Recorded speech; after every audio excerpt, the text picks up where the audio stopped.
Muito bom dia, boa tarde aí, boa noite, dependendo do horário que você esteja aí acessando esta aula.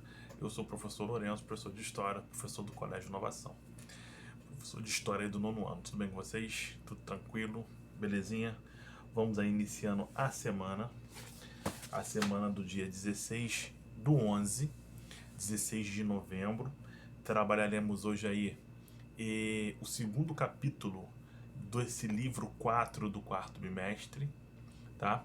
Então presta bem atenção aí porque eu vou estar explicando esse capítulo 2, página por página. Eu estarei explicando e corrigindo os exercícios do livro e na ocasião também estarei corrigindo e deixando o gabarito comentado aí do reforço em casa, do reforço desta semana, do dia 16 de novembro, tá, professor? 16 do 11, né? Belezinha? 16 do 11. Capítulo 2. Então, você tem aí ou o livro, né? Ou a folhinha, caso você não tenha livro. Ou tem gente que tem os dois, né? Tem gente que tem os dois aí, tá? Então, eu vou trabalhar primeiro o livro e depois eu vou trabalhar na sequência, no finalzinho aí, a folhinha de reforço desta semana do dia 16, segunda-feira. Caso tenha dúvida, você pode tirar daqui a pouco, né, mais tarde, no horário de 9h30 às 10h30, pelo grupo do WhatsApp, sempre às segundas-feiras. Tá bom? Pode me chamar aí que a gente resolve aí com uma carinha aí, com toda a atenção aí. Tá bom? Belezinha? E no mais, espero que todos estejam bem. Tá, pessoal? Saúde, tudo tranquilo. Que tudo aí vai passar, porque Deus, Ele é bom o tempo todo. Tá bom? Então vamos lá. Então, esse capítulo 2, aí, né? Esse capítulo 2, ele vai falar da África e da América Latina na era contemporânea, né? Então, nos dias atuais. A era contemporânea vai desde a Revolução Francesa, no final do século XVIII, né? 1789, né? Mais ou menos ali, até os dias de hoje. A gente chama de idade contemporânea, ou era contemporânea, como o livro ele está colocando aí, tá? Então, falaremos sobre a África de hoje, a América Latina dos últimos séculos e a América Latina no século XXI, né? Estamos no iníciozinho aí do século XXI, quase no meado, né? Do século XXI. Tá bom? Então, pegando o livro aí, página 23, né? Na página 23 aí, né? Olha lá, ó. Na imagem da página 23 tem a entrada aí do museu, né? Do Apartheid, que simula uma situação de segregação racial. Um lado para brancos, um outro, né, lado, uma entrada para brancos, né, black, e uma entrada aí para negros, né, black, e para branco, white, né, black ou white, preto ou branco, né. Então tá aí simulando, né, o museu do apartheid, foi a segregação racial que ocorreu e chocou, né, a África nos últimos séculos. Tá bom? Então vamos lá. Então ele começa assim, ó. A África é o terceiro continente mais extenso, depois somente da Ásia e da América, com cerca de 300 milhões de quilômetros quadrados, cobrindo pouco mais de 20% da área total da Terra firme do planeta. É o segundo continente mais populoso da Terra, atrás da Ásia, com cerca de 1 bilhão de pessoas. Estimativa para 2005, né? Já estamos em 2020, por causa de 21, né? Provavelmente atingiu aí essa previsão. Representando cerca de 1/7 da população mundial e 54 países independentes. Tem se transformado na última década em um continente cada vez mais católico. Da página 23, continuamos aí na página 23, né? América Latina. 23, só um minuto só que eu dou uma olhadinha aqui. Então, vamos lá. África na América Latina na era contemporânea. Só um minuto, pessoal. Vamos lá. Então, ele fala que a economia da maior parte dos países da América Latina é dependente, em sua maioria, de produtos agrícolas e minerais exportados para a Europa e os Estados Unidos. O acordo da ALAUC foi assinado por 7 países, a saber, Argentina, Brasil, Chile, México, Paraguai, Peru e Uruguai. Na página 24, ele fala aí da África contemporânea, né? Então, na África de hoje a África é o segundo continente mais populoso da Terra, tendo aproximadamente 1 bilhão de pessoas. O continente ainda conta com uma grande diversidade étnica e cultural. Os principais problemas da África, na atualidade são a subnutrição, a fome, o analfabetismo e a baixa expectativa de vida. Lá na página 25, tem um exercício lá começando assim, ó, interpretando, página 25, interpretando. Vamos lá, nono ano. Então tá aí, ó. A tabela abaixo apresenta informações sobre os povos islamizados que habitam a África atualmente. Com base nos dados da tabela, responda ao que se pede, né? Então estamos analisando aí na tabela. Na África Central, o número total de muçulmanos chega a 3,1%, né? 12 milhões. No leste da África chega a quase 17%, né? Um pouco mais de 66 milhões. No norte da África, quase 45% no total de 180 milhões. Sul da África, pouco mais de 2%, né? Quase 9 milhões. África Oriental, 134 milhões, 50% basicamente, né? De muçulmano, num total de 33%. Tá, então ele pergunta assim, ó, número 1. Quantos seguidores do islamismo vivem atualmente no continente africano? Cerca de 402 milhões de muçulmanos habitam o continente africano hoje em dia. 2. Qual região da África apresenta a maior concentração de muçulmanos? O norte da África é a região que apresenta a maior concentração de muçulmanos do continente. Quase 90% da sua população segue o islamismo. Por sua vez, esse grupo corresponde a 44% de todos os seguidores do Islã em toda a África. Ainda na página 25, tem o exercício de número 3, tá? Que ele pergunta assim, ó, a identidade de um povo corresponde a um sentimento de pertencimento a uma coletividade. Podemos afirmar que o islamismo é um elemento identitário importante na África contemporânea? Justifique sua resposta. Sim, né? Em razão da sua disseminação pelo continente africano desde o período medieval. O islamismo é um importante elemento identitário para muitos povos da atualidade. Genocídio em Ruanda, página 26. Então trouxe um resumo para vocês, né, dizendo que o genocídio foi organizado por membros da elite política principal dos Hutus, muitos dos quais ocupavam cargos nos níveis mais altos do governo racional. Os assassinatos genocidas começaram no dia seguinte, quando soldados policiais e milicianos executaram líderes políticos e militares tutsis e hutus moderados.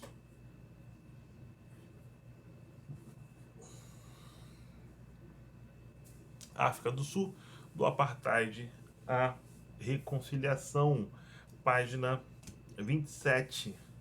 Então, quando eu falo de África do Sul, eu falo de apartheid, eu falo do líder máximo Nelson Mandela, tá? Vamos lá. Então, o apartheid em afrikanê significa segregação, separação, né? Foi um regime de separação racial ocorrido na África do Sul de 1948, meados do século XX, né? até o finalzinho, né, lá, a 1994. O apartheid privilegiava a elite branca do país e excluía os negros dos serviços públicos, da educação e postos de trabalho. O regime começou a ruir através da pressão internacional, dos protestos internos e graças à liderança de Nelson Mandela. A apartheid chega ao fim em 1994, né?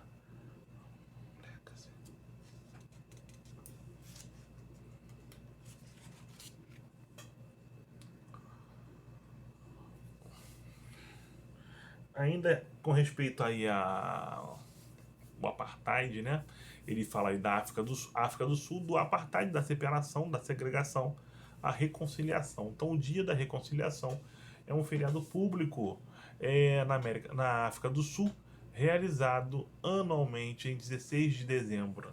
O feriado entrou em vigor em 1994, após o fim do apartheid, com a intenção de promover a reconciliação e a unidade nacional do país.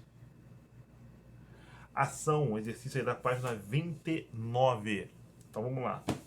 Tem um texto, vou ler para vocês aí um texto, né?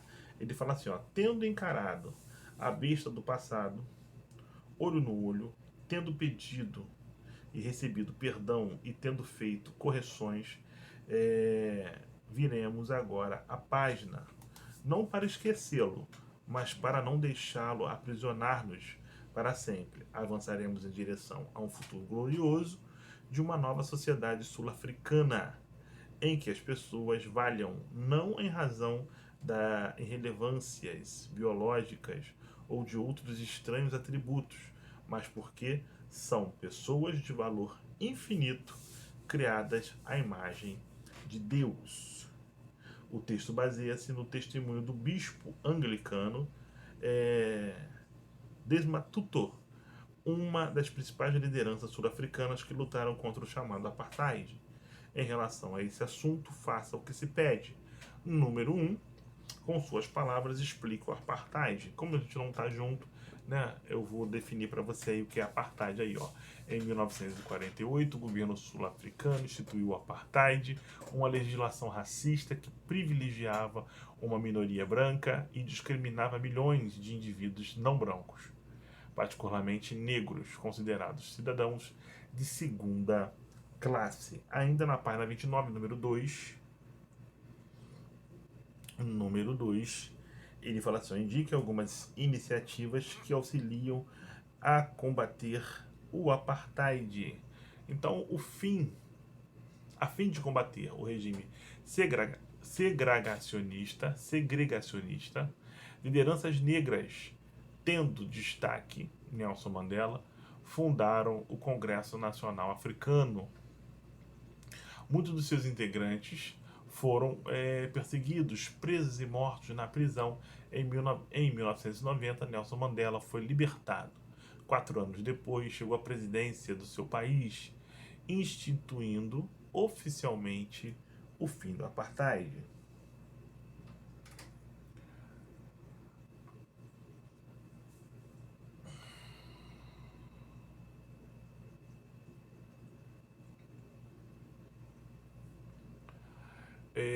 Ainda na página número 2, né? Vamos lá. A América Latina nos últimos séculos. Então, a América Latina nos últimos séculos é na página 30. Abra seu livro na página 30.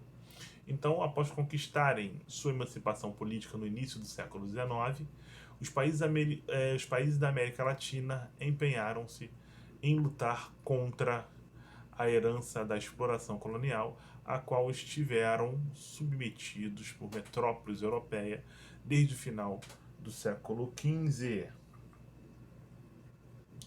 E aí na página 30 eles falam do lago americano, né? Então, nesse contexto aí, as ações imperialistas dos Estados Unidos efetivadas desde meados do século XIX encontraram terreno fértil para prosperar, começando pelo México, pela América Central, né? Pontos importantes: Canal do Panamá, Emenda Plá e Revolução Cubana. A gente vai estar falando aí mais à frente. Já na página 32 tem o simulando. Na página 32 tem o simulando, né? Então, The Old Constabule, nesta obra de Louis Dalrymple, produzida em 1905, há uma representação da política do Big Stick. Big Stick é grande porrete, né? Carregando um grande porrete. Nele está escrito em inglês: a nova diplomacia. O presidente americano, Roosevelt, é retratado como um policial que procura garantir a ordem mundial de maneira agressiva. Aí vem o simulando, ó. Com a adoção da política do Big Stick, os Estados Unidos, no governo de Roosevelt, inauguraram uma prática de intervenção, inclusive armada, em especial nos países latino-americanos, onde o capital americano tornou-se hemogênico. Em decorrência desta política, é correto afirmar que a correta é a letra E, né? Aí, ó, o que é correto? A República do Panamá proclamou sua independência da Colômbia em 1903, tornando-se um protetorado dos Estados Unidos. E em 1914 foi inaugurado um canal ligando o Oceano Atlântico ao Pacífico. É a importância aí do canal do Panamá. A experiência socialista em Cuba. A experiência socialista de Cuba, página 33, página 33. Então, a Revolução Cubana vive atualmente o seu momento mais delicado. O impetuoso bloqueio continental, imposto pelos Estados Unidos, que já dura 34 anos, foi agravado pelo colapso dos governos burocráticos do leste europeu e da antiga União das Repúblicas Socialistas Soviéticas, com quem o país mantinha relações comerciais privilegiadas. Cercada por todos os lados, a ilha procura sobreviver, resistindo às dificuldades e desafios os agorentos que preveem a derrota iminente desta experiência socialista. Página 35, vamos lá.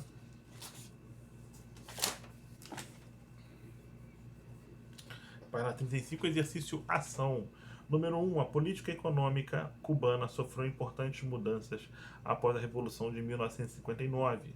Sobre o assunto, marque V para verdadeiro e F para falso. Depois faça a correção das sentenças incorretas. Número 1.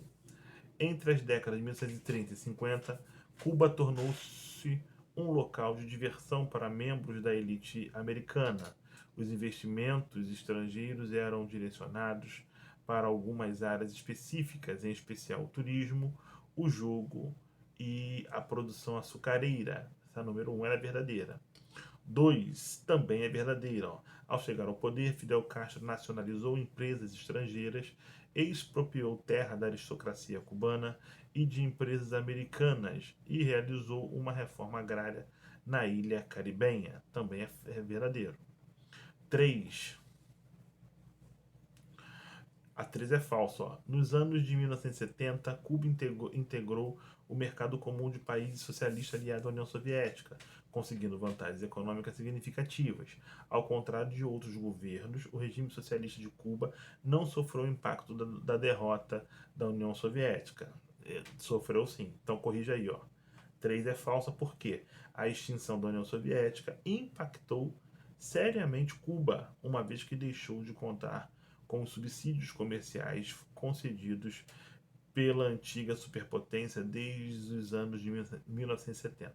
Sem o apoio soviético, a economia cubana sofreu uma profunda crise e a população enfrentou a fome e outras privações.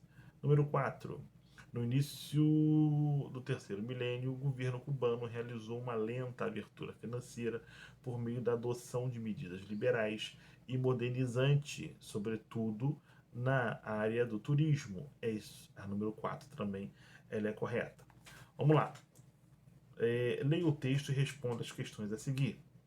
Eram os dias do êxodo no verão de 1994. Uma amiga tinha me falado um dia pelo telefone.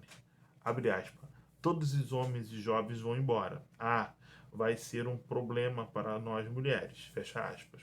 Não era bem assim. Muita gente incapaz de ficar longe ficava apesar de tudo.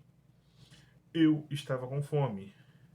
Claro, só tinha no estômago um chá, uma fatia de melão e um café. Em casa comi um pedaço de pão com outro chá. Já estava me acostumando com muitas coisas novas na minha vida. Estava me acostumando com a miséria. O texto produzido por um escritor cubano conhecido apresenta um quadro de miséria enfrentado pela população de Cuba a partir dos anos de 1990. Número 2. Indica um fator internacional. Indique um fator internacional que contribuiu para o surgimento da situação descrita pelo texto. O fim da União Soviética é um dos principais fatores internacionais que explicam a crise econômica e social vivenciada por Cuba no final do século XX. 3. Aponte duas medidas econômicas que o governo cubano adotou nos últimos anos para superar o problema citado. Então, o governo cubano concedeu algumas liberdades econômicas à população e estimulou uma lenta abertura financeira do país. Revolução Mexicana. Revolução Mexicana, página 36. Então, foi um grande movimento armado que começou em 1910 com uma rebelião liderada por Francisco I Madero contra o antigo autocrata General Porfírio Dias. Essa revolução foi caracterizada por uma variedade de líderes de cunho socialista, liberal, anarquista, populista e em prol do movimento agrário.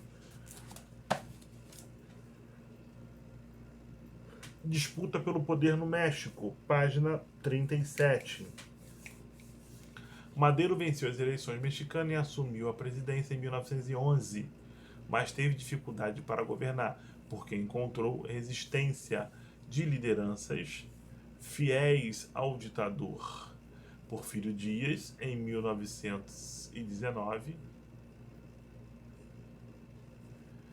Madero foi derrubado pelo general Huerta e fuzilado, assim como vários membros do governo. Simulando, página 38. Vamos lá no Simulando, página 38. Olha só o que ele diz, uma questão da UERJ, hein? O problema agrário está na base dos conflitos sociais e políticos da história do México, desde a independência até a Revolução. Todas as tentativas de mudança estrutural, independência, reforma, porfiriato, revolução, decorreram da necessidade essencial de resolver essa questão chave. O texto refere-se à permanência na história política latino-americana de conflitos sociais no campo decorrentes de um grave problema agrário, a concentração das propriedades fundiárias. Populismo na Argentina. Populismo na Argentina, página 39. Então, o populismo foi um tipo de situação política experimentada na América Latina entre as décadas de 1930 e 1960, que teve como grande contexto propulsor a crise de 1929. Nesta época, várias das nações latinas, vistas como portadoras de uma economia periférica, viveram uma fase de desenvolvimento econômico, seguindo pelo crescimento dos centros urbanos e a rearticulação das forças sociais e políticas. Foi em meio a essas transformações diversas que a prática populista ganhou terreno. doutrina do justicialismo. Justicialismo ainda na página 39, tá? Então, como a doutrina política, o justicialismo é o equilíbrio certo entre o indivíduo e a comunidade. Os dois braços do peronismo, né, são a justiça social e bem-estar social. Com eles se abraça o povo com justiça e amor. Página 41, vozes ativas. Vamos lá nas vozes ativas. Então ele fala assim, né? Ó,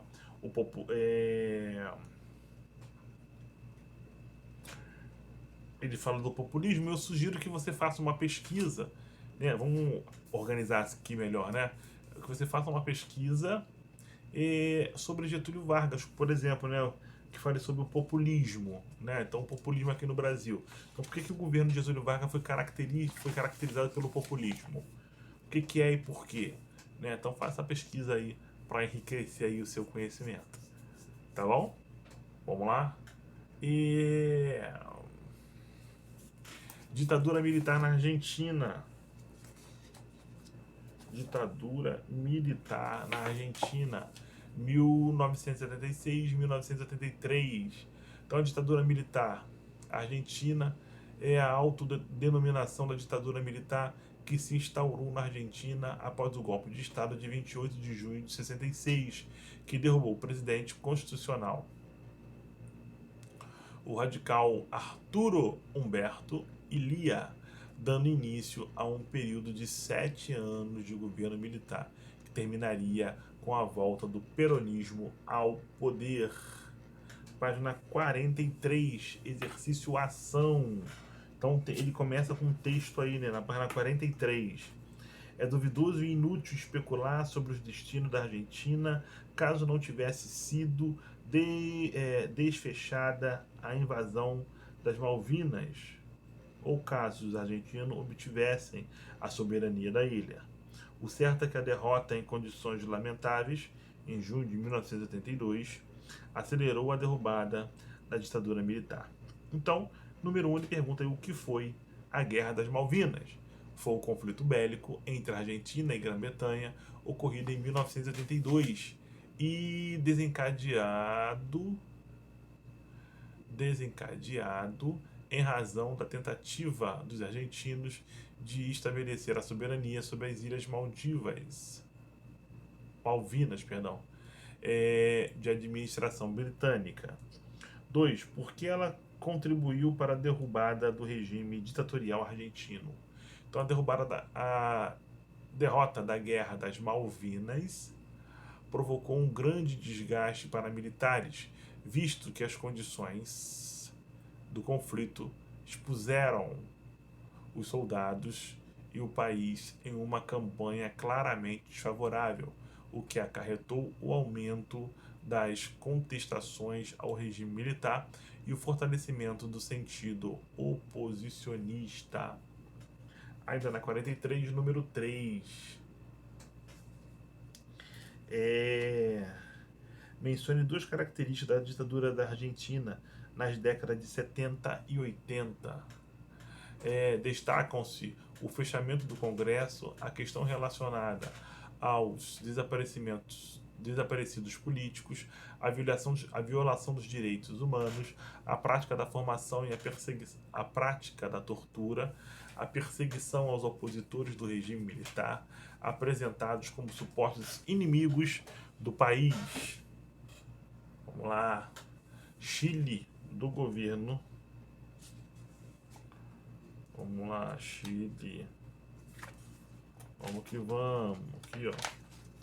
Chile, do governo militar, página 44, né? Do governo socialista ao golpe militar. Então, quando a crise de 1929 eclodiu, o Chile era um dos mais prósperos países da América Latina, grande exportador de cobre e com indústrias razoavelmente desenvolvidas. Suas exportações caíram muito, uma vez que as nações importadoras, reagindo à depressão, preferiram administrar seus estoques e não fazer novas compras. O prejuízo foi enorme e os governantes chilenos adotaram medidas que foram reerguendo o país na década de 1930. Ditadura chilena. Ditadura chilena. Ditadura chilena. Só um minuto, por favor. Né? Ele fala aí, ditadura chilena, na página 46, ele fala do golpe de Estado de 11 de setembro ocorrido no Chile em 1973, com um golpe militar que derrubou o regime democrático constitucional do Chile e de seu presidente Salvador Allende, tendo sido articulado conjuntamente por oficiais sediciosos da Marinha e do Exército chileno com apoio militar e financeiro do governo. Página 47. Página 47. Só um minuto, pessoal, por favor. Página 47. Página 47 tem um exercício aí, ó. Página 47. Esta fotografia retrata o início de um período marcante na história do Chile, em setembro de 73. Então está o Palácio de la Moneda, sede da presidência da República do Chile, durante o golpe de 73.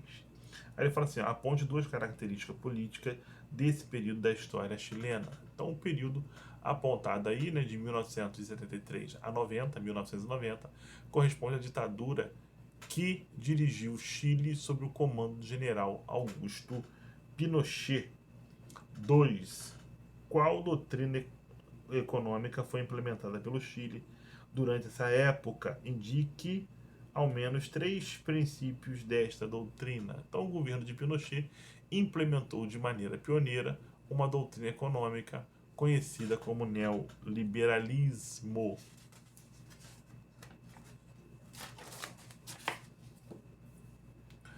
Página 48, também tem uma charge aí na página 48, ele pede que você faça uma pesquisa, né? Então, de forma sarcástica, a charge fez menção a alguns elementos característicos da ditadura latino-americana do século XX.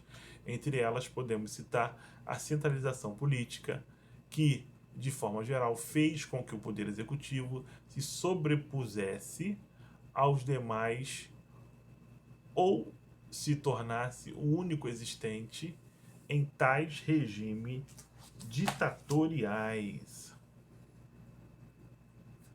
Chavismo na Venezuela, página 49. Chavismo é a ideologia de esquerda política baseada nas ideias, programas e estilos de governo associados com o ex-presidente da Venezuela, Hugo Chávez, que governou o país entre 1999 e 2013. Chavista é um termo utilizado para descrever fortes apoiadores de Chávez, que está intimamente associado com o apoio do chavismo. América Latina no século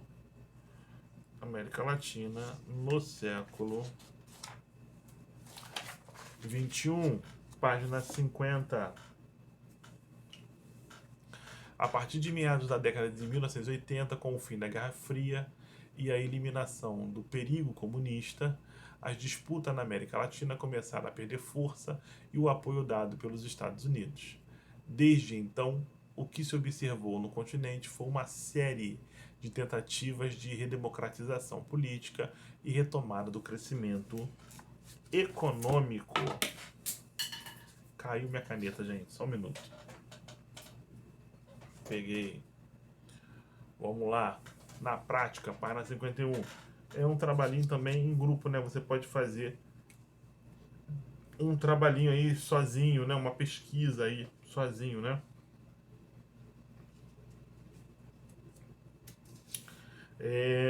Você pode botar aí, não botar para fazer em grupo, né? Você pode falar sobre a ditadura militar no Brasil, né? Você pode fazer uma pesquisa, né, falando da ditadura militar no período de 1964 a 1985. caracterize aí, né? Belezinha? Tranquilo até aí? Então vamos lá. Na semana do 16, vou corrigir agora a folhinha aí, tá, pessoal? A folha aí, ó. A folha aqui, ó. A folha do reforço em casa. Tá beleza? Tá tranquilo? Deixa eu só me situar aqui. Só um minuto aí, pessoal. Deixa eu só me situar aqui. Só me situar. 9, 16 DD.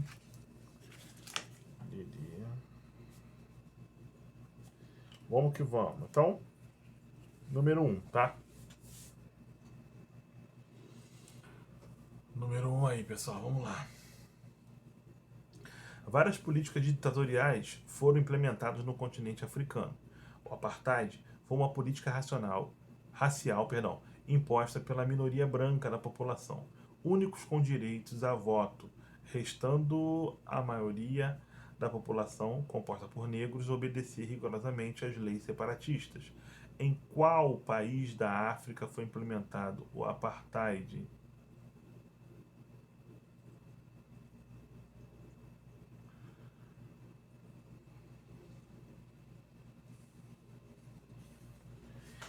Pessoal, dá uma correção aí, pessoal. Olha só, tá faltando aí o seguinte, né? Em qual país da África foi implementado? Não tem nenhum desses aqui, né? Então, olha só, a errada aí, ele quer errada, né? É Jamaica. Que Jamaica não pertence. A Jamaica não pertence ao continente africano, tá, pessoal? Então, olha só, a errada aí é a letra D, tá? A D aí. Porque, ó, em qual país da África foi implantado o apartheid? Esse. Só um minuto, pessoal.